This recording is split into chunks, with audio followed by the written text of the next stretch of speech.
Tom Crean's story is one of courage, adventure, and endurance.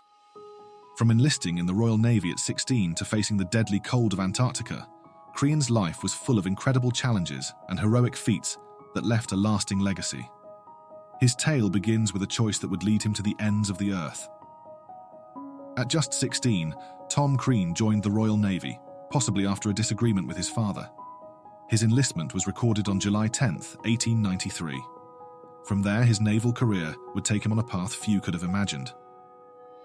By December 1901, Crean found himself on the ship Ringarooma, which was sent to assist Captain Robert Falcon Scott's expedition to Antarctica. When a sailor on Scott's ship, Discovery, deserted, Crean volunteered to replace him. On December 21, 1901, Discovery set sail for Antarctica, reaching McMurdo Sound in February 1902. The crew, including Crean, set up their base at Hut Point, preparing for the long, harsh months ahead. Crean quickly proved himself indispensable. With his cheerful nature and strong work ethic, he became a key part of the team, especially during the grueling sledging expeditions across the icy Ross Ice Shelf.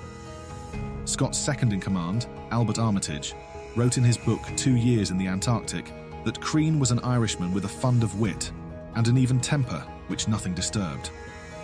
During one of these expeditions, the team faced an entire winter trapped in the Antarctic ice. While some members of the expedition were sent home, Crean remained behind, helping free the ship and survive the bitter conditions until they finally returned home in 1904. Crean's skills didn't go unnoticed by Captain Scott, who asked him to join his next expedition to Antarctica in 1910, known as the Terra Nova expedition. This time, the goal was to reach the South Pole. Crean, now a seasoned explorer, was part of the 13-man team that established the crucial 1-ton depot, where they cached food and supplies for their journey. But the Antarctic was unforgiving.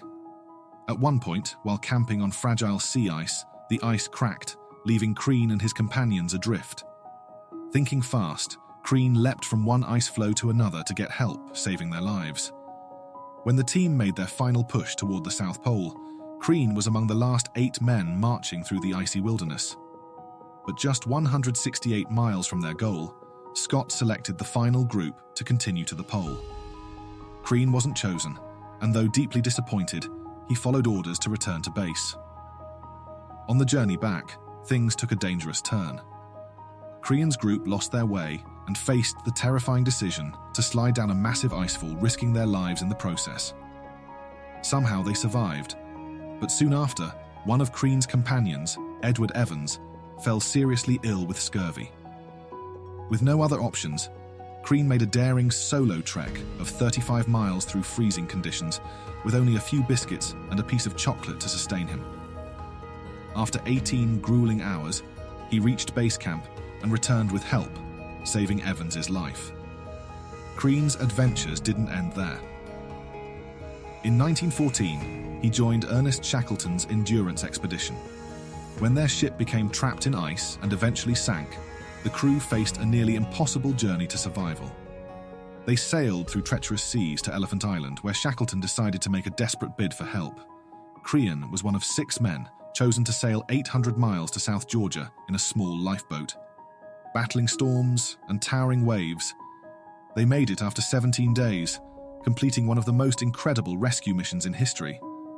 Shackleton, in his later account of the journey, recalled Crean's tuneless singing at the tiller. He always sang when he was steering and nobody ever discovered what the song was, but somehow it was cheerful. The party made its South Georgia landfall on the uninhabited southern coast, having decided that the risk of aiming directly for the whaling stations on the north side was too great. The original plan was to work the James Caird around the coast, but the boat's rudder had broken off after their initial landing, and some of the party were, in Shackleton's view, unfit for further travel.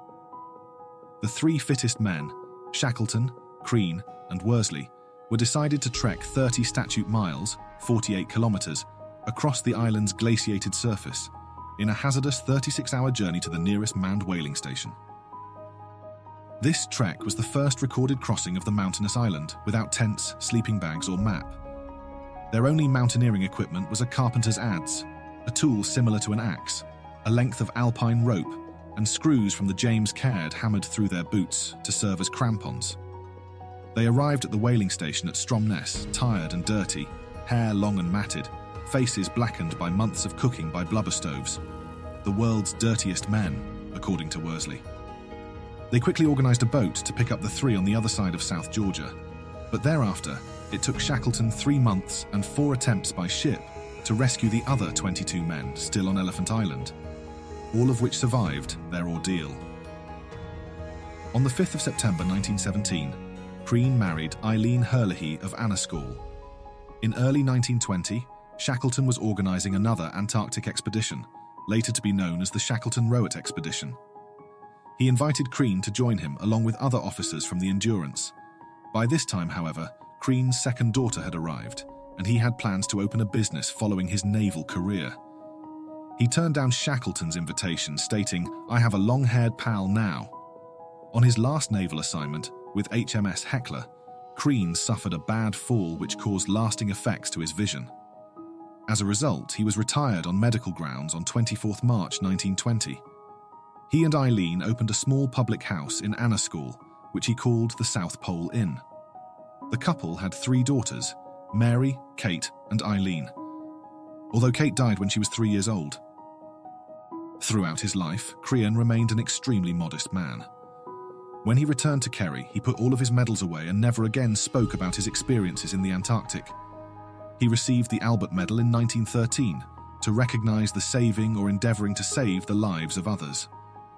He received the Polar Medal, awarded to individuals who have outstanding achievements in the field of polar research, and particularly for those who have worked over extended periods in harsh climates, 3 times.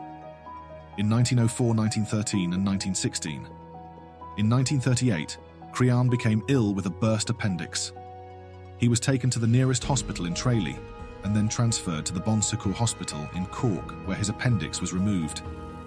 Because the operation had been delayed, an infection developed, and after a week in the hospital, he died on July 27, 1938. He was buried in his family's tomb at the cemetery in Ballynacourty, Annaskall, County Kerry. Tom Crean's life wasn't just about surviving the cold, it was about facing the unknown with courage and determination. From the icy plains of Antarctica to the quiet hills of Ireland, his story is one of resilience and quiet heroism. In July 2003, a bronze statue of Crean was unveiled across from his pub in Annaskall. It depicts him leaning against a crate whilst holding a pair of hiking poles in one hand and 2 sled dog pups in the other. In February 2021, it was announced that a new research vessel being commissioned by the Irish government's Department of Agriculture, Food and the Marine would be named R.V. Tom Crean.